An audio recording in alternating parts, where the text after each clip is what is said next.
సంగారెడ్డిలో మంత్రి శ్రీధర్బాబు మాట్లాడుతున్నారు. ఇప్పుడు అలా చూద్దాం. మీరు పెట్రోల్ డీజిల్ ధరలు తగ్గించడం ఎప్పుడైనా జరిగిందా? ఆర్థిక అభివృద్ధి గురించి మేము తీసుకుంటున్నామని చెప్తున్నారు. తీసుకున్నప్పుడు అప్పుడు కూడా ఒక రేషనల్గా డెసిషన్ తీసుకుంటే ఈరోజు ప్రజలందరూ కూడా హర్షించేవారు. ఆ విధమైన నిర్ణయం తీసుకోలేదు. ఈ సాకుతో సామాన్య ప్రజానికానిపై, పేద వర్గాలపై, మధ్యతరగతి కుటుంబాలపై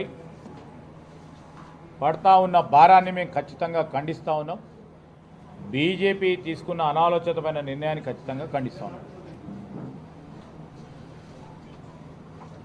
ఈరోజు హైదరాబాద్లో BJP state chief central minister Kishan Reddy గారు ఏమన్నారంటే నెక్స్ట్ టార్గెట్ తెలంగాణ మా బీజేపీది అని చెప్తున్నారు.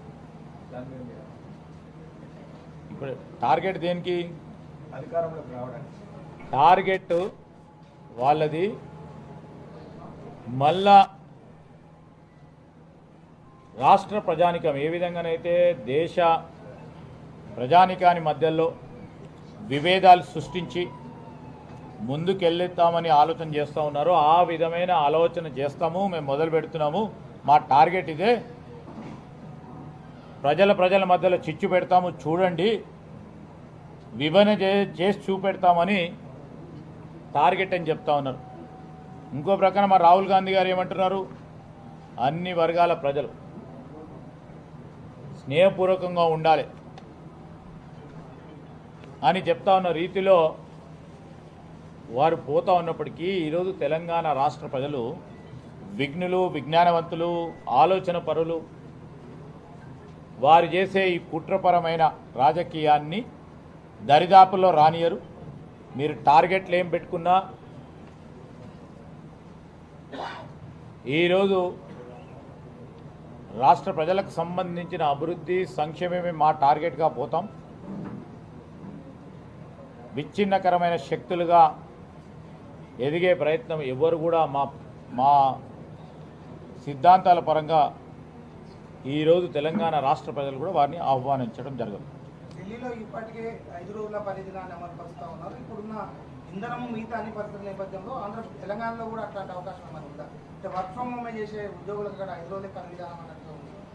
ఇక్కడ కూడా తెలంగాణలో కూడా రానున్న రోజుల్లో అట్లాంటి పరిస్థితి ఏమైనా ఉంది? ఈరోజు మీరు ఒకసారి ఆలోచన చేస్తే ఢిల్లీ పరిసరాల ప్రాంతంలో ఈ మధ్యలో మీరు చూసిండ్రు,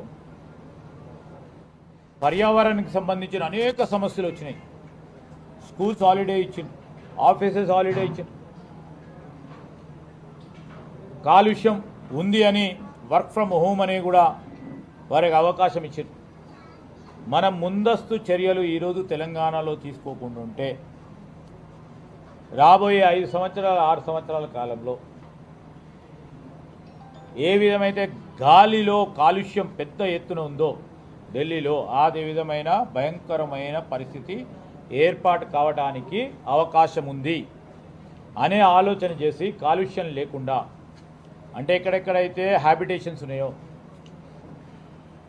ప్రధానంగా ఔటర్ రింగ్ రోడ్ లోపల మేము తీసుకున్న నిర్ణయం హిల్ట్ పాలసీ కూడా కేవలం కాలుష్య నివారణ చేయడానికి డెన్స్లీ పాపులేటెడ్ ఏరియాస్లో కాలుష్య నివారణ కానీ, ఈ సర్వీస్ ఇండస్ట్రీస్లో కానీ పరిశ్రమలు ఎక్కువ స్థాయిలో కాలుష్యం ఇచ్చే అంతా కూడా దూర ప్రాంతాలకి తరలింపు చేసే ఆలోచనతోనే ఒక దూరదృష్టితో ఒక ఆలోచన చేసి ఒక పాలసీ నిర్ణయాన్ని కూడా తీసుకోవడం జరిగింది. అందుకోసమే ఈరోజు ఒక ఢిల్లీ ఒక ఎగ్జాంపుల్. ఈరోజు 5 రోజులు అన్నారు వాళ్ళు, ఇంకా ఢిల్లీ 4 రోజులు అంటారో 3 రోజులు అంటారో వర్క్ ఫ్రమ్ హోమ్ అనే నిత్యం చెప్పే ప్రమాదం కూడా కనబడతా ఉంది. సో ఆ సందర్భంలో అదొక మనము లివింగ్ ఎగ్జాంపుల్గా నేర్చుకోవాల్సిన అనేక అంశాలు ఉన్నాయి. దాంట్లో నేర్చుకొని మన ప్రజానికానికి ఏ విధంగా కాలుష్యం లేకుండా స్వచ్ఛమైన గాలి, నీరు అందించడానికి చేసే ప్రయత్నం తప్పకుండా చేస్తాం.